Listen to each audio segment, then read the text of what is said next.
Come in. Your calm English journey begins. Hi everyone! Welcome back to Calm English Studio. I'm Emma and Leo is here with me today. Before we begin, just take a moment to settle in.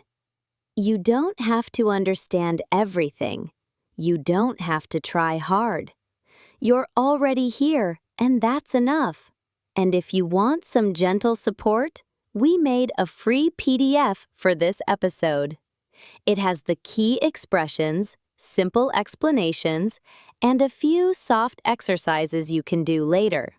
You'll find it in the description. And if this calm way of learning English helps you, feel free to subscribe or leave a small comment. Even a quick hi tells YouTube that slow English is meaningful for learners like you. All right, today we're talking about something a lot of English learners feel quietly inside. It's that thought like, I listen to English, but I still don't understand. Maybe I'm slow. Maybe English just isn't for me. Yeah, that feeling sits in your chest a little. It's heavier than people think. I've felt it myself. Really? When? When I first listened to native speakers, I remember thinking, did they just say one sentence or 10? Everything blended together. Yes, exactly. It becomes this long sound, right? Like you're trying to grab words, but they slip through your fingers. Learners tell me this every day. In the textbook, everything is clear, but real people speak like a river. A fast river. And you're standing there thinking, how am I supposed to catch anything? And then the fear appears. What's wrong with me? But let's say it clearly. Nothing is wrong with you. Your ears simply haven't learned the rhythm yet. That's all. Think about your first language. Your ears have heard it for your whole life. You know its rhythm, its pauses, the way it rises and falls. And then English comes in with completely different sounds, different music, and your ears go, wait, what is this? Exactly. It's like hearing a new song. The first time, you don't catch the lyrics. You only catch the feeling. But after a few listens, your mouth suddenly knows the melody without trying.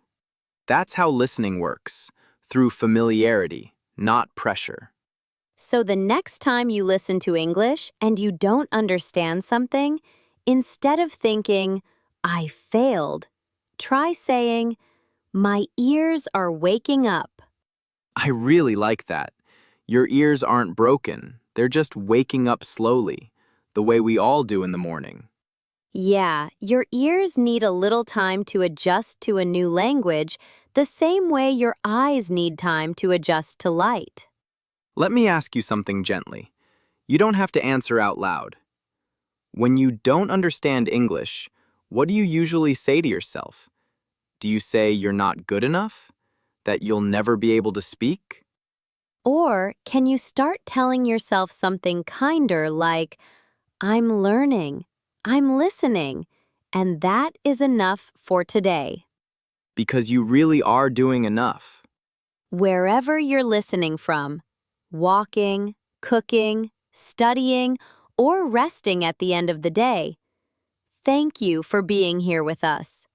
Your ears are learning, your brain is learning, and you're making gentle, steady progress. So, Leo, earlier you mentioned that English can feel like a fast river. And honestly, I think that's exactly how many learners feel, like everything is moving before they can catch anything. Yeah, totally. And it's not because the learner is slow. It's because English sounds behave differently from the written words. They connect, they shrink, they blend. The textbook shows, "What are you doing today?"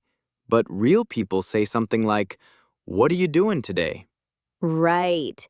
And when learners hear that for the first time, their brain kind of freezes. Not because they're bad at English, but because the sound doesn't match the picture in their mind. Exactly. It's like expecting calm waves and suddenly getting a splash of water in the face. Yeah, that surprise moment, your brain goes, wait, what was that? And the funny thing is, the brain's first job isn't to understand. Its first job is to protect you.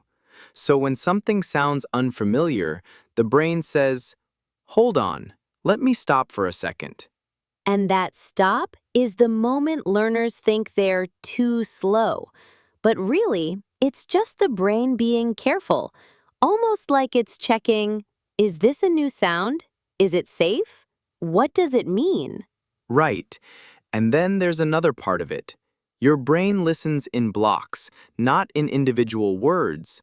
But when English is new, those blocks don't exist yet. So instead of hearing, do you want some tea, as one idea, your brain hears, do you want some tea? And by the time it reaches the third word, the speaker is already talking about something else.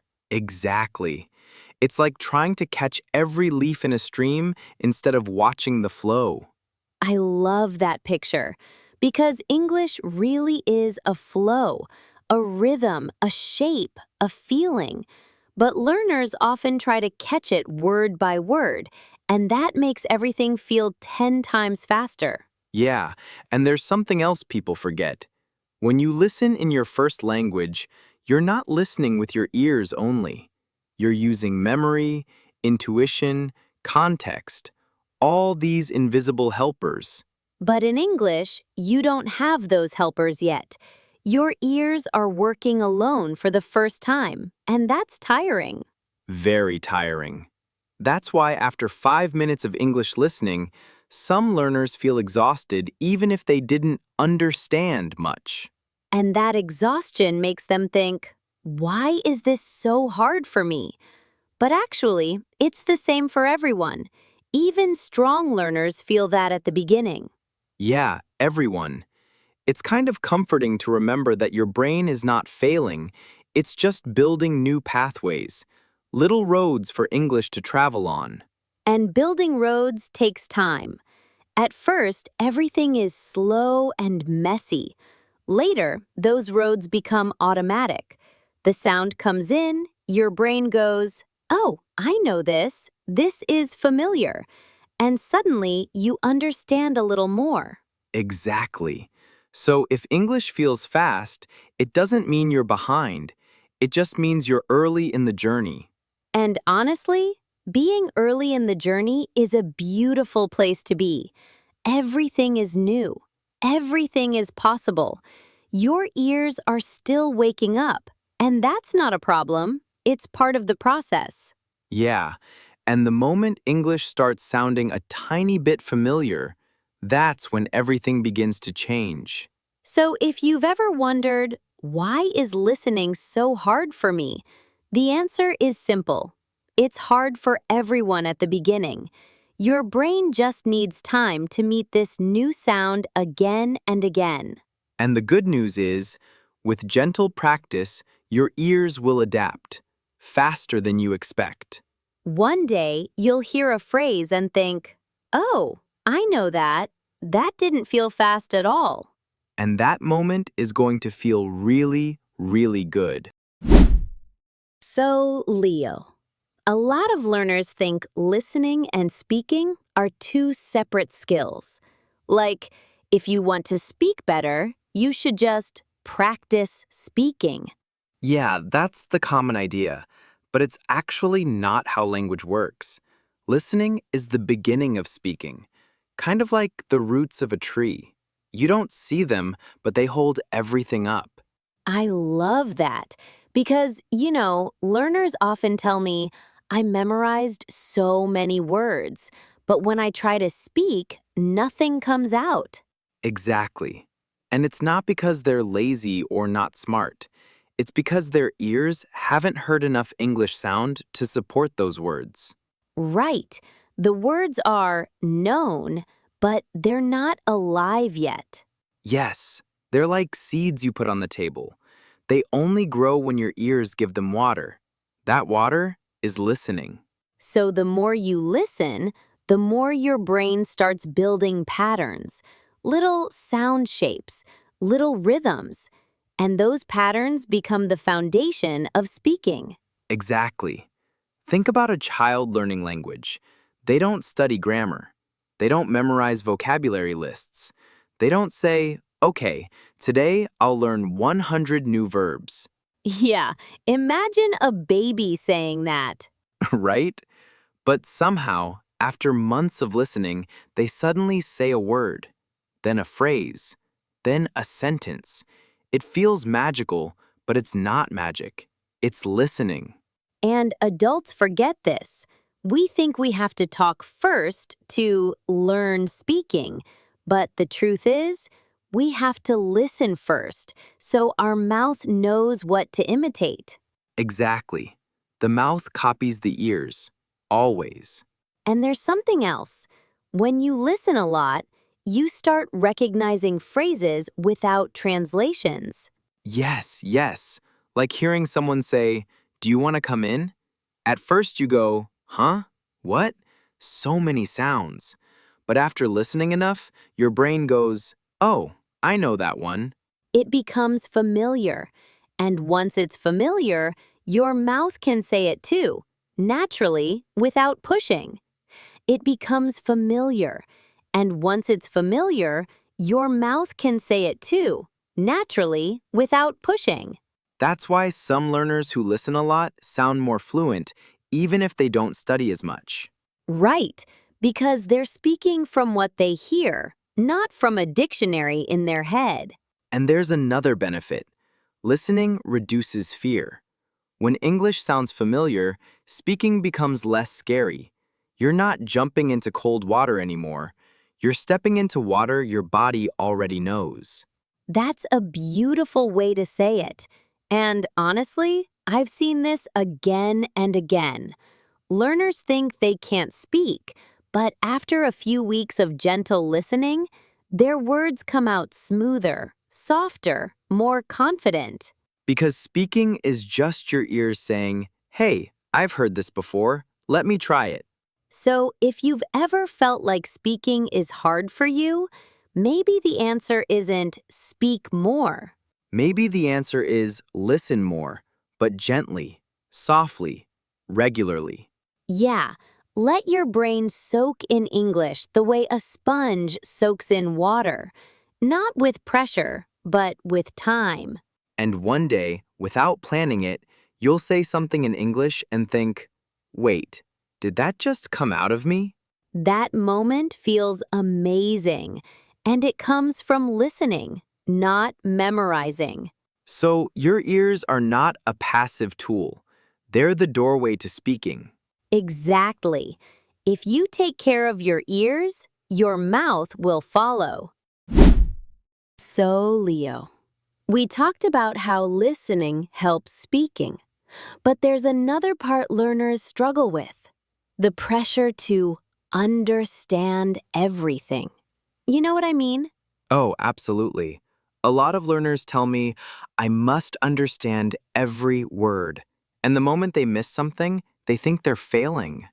Yeah, it's like they put headphones on and suddenly turn into a strict teacher in their own head.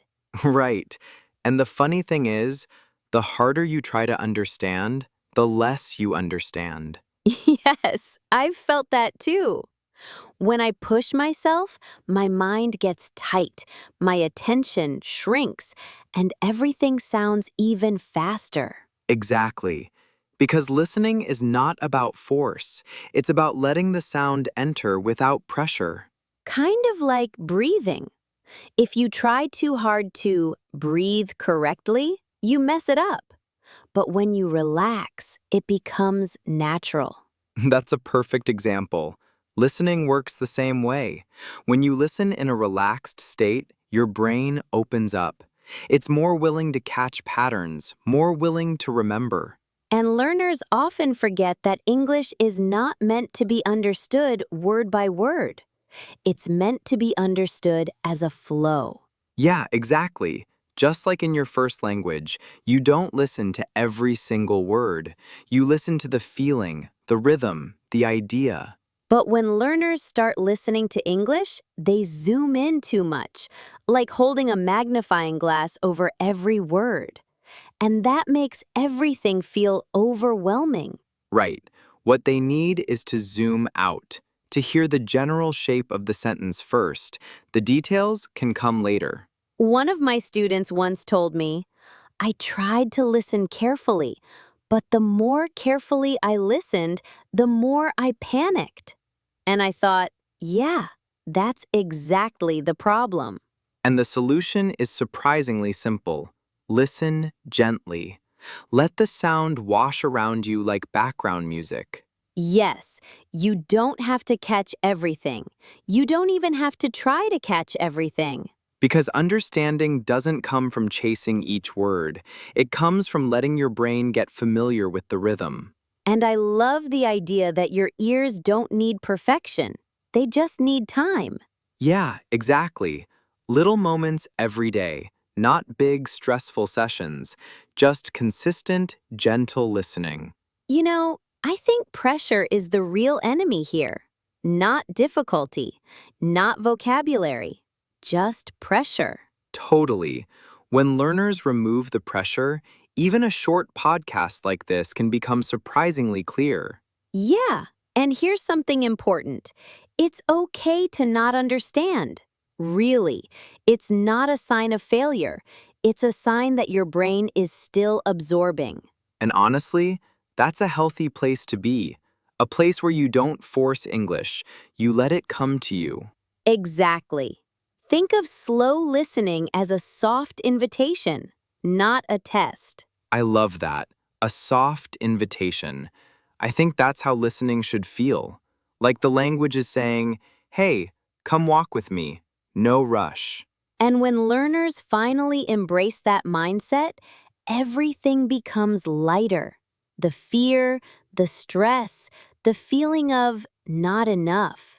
It all starts to soften. And listening becomes what it was always meant to be, a gentle doorway into the language.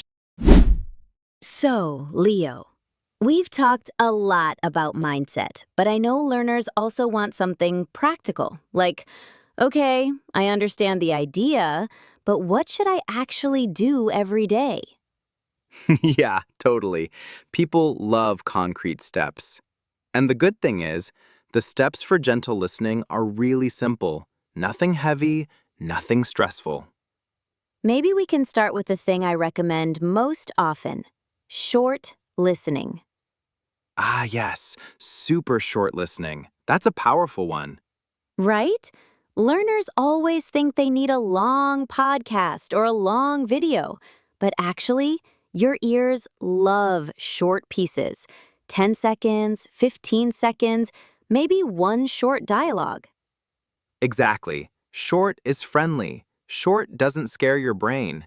And because it's short, you can listen again easily. And listening again is where the magic happens. Yeah, definitely. Which brings us to the second tip, repetition. Yes, repeat the same audio on different days. Not new content every time, just repeat. Your brain needs familiar things to build confidence. When you hear something again and again, your ears start saying, oh, I know this sound. And once your ears say that, speaking becomes easier too. It's like the audio becomes a friend you've met before. Exactly. And here's another tip, listen in a relaxed environment. Oh, yes, this one changed everything for me. When I used to listen while studying, I pressured myself. But when I listened while walking or cooking or folding clothes, I understood more. Right, because your brain opens up when your body is relaxed. English slides in more naturally. And honestly, listening doesn't always have to feel like studying. Sometimes the best listening is the kind you barely notice. Exactly, soft exposure. Your ears absorbing the rhythm without any tension. And there's another tip I really love. Listen for the feeling first, not the words. Yes, listen to the rhythm, the tone, the pauses. Understanding the idea is more important than catching every single word. Because when you aim for feeling, your brain relaxes. And when it relaxes, you actually understand more. And then there's the final tip, a tiny echo. A tiny echo?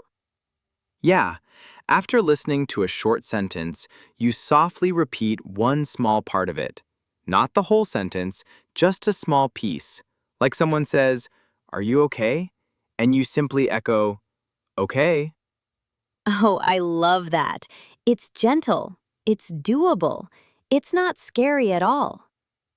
Exactly. It teaches your mouth to follow your ears without pressure. So, to sum it up a bit, short listening, repeat often, choose a relaxed moment, listen for the feeling, and add a tiny echo. And the important part is, none of these need force. You don't need to sit at a desk. You don't need perfect focus. You just need small, calm moments throughout the day. Yeah, your ears love small moments.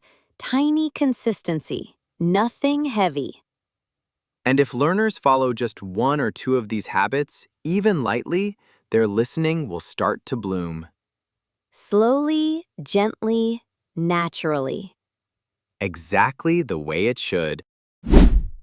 So, Leo, we've walked through a lot today. Mindset, listening, speaking, habits, softness. And I keep thinking about one thing. Many learners don't realize how much they've already done just by showing up. Yeah, that's true. People often think progress only happens when they understand something new. But sometimes progress is simply staying with the language even when it feels confusing. Exactly. Confusion isn't failure, it's part of learning. It's like your brain telling you, I'm working, I'm getting there. And honestly, I feel proud of everyone listening right now. It takes courage to learn slowly. It takes patience to trust the process instead of rushing it. You know, gentle listening is almost like a journey, not a race, not a test, just a small path you walk every day. Some days you catch one word, some days you catch none, and both days still count. Yeah, I think that's important. The idea that every tiny moment really does matter. Even 5 minutes of calm English can change how your ears feel. And speaking will follow. Not suddenly, not dramatically, but slowly, quietly, naturally. One day you'll say something and surprise yourself. You'll think, I didn't plan that, but it just came out. That's the moment your ears and your mouth finally shake hands. I love that image. And I hope everyone listening gets to feel that moment soon. Me too. And before we close, just a small reminder. If you want to go deeper, there's a gentle PDF waiting for you with today's phrases and exercises. It's simple, but it helps your ears meet the sounds again. And if you enjoyed this time with us, you can subscribe or share a thought in the comments. It doesn't have to be long. A single sentence is enough. We read everything, and it genuinely helps our studio grow. Yeah, slow English needs a home, and you help us build that home every time you show up. So, wherever you are, on a walk, in a quiet room, maybe getting ready to sleep, thank you for being here with us today.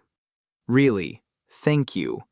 Your ears are waking up, your confidence is growing, and you're moving forward in the exact way you're meant to. Take care of yourself. Practice gently and come back anytime you need a calm moment with English. We'll be here. See you in the next episode.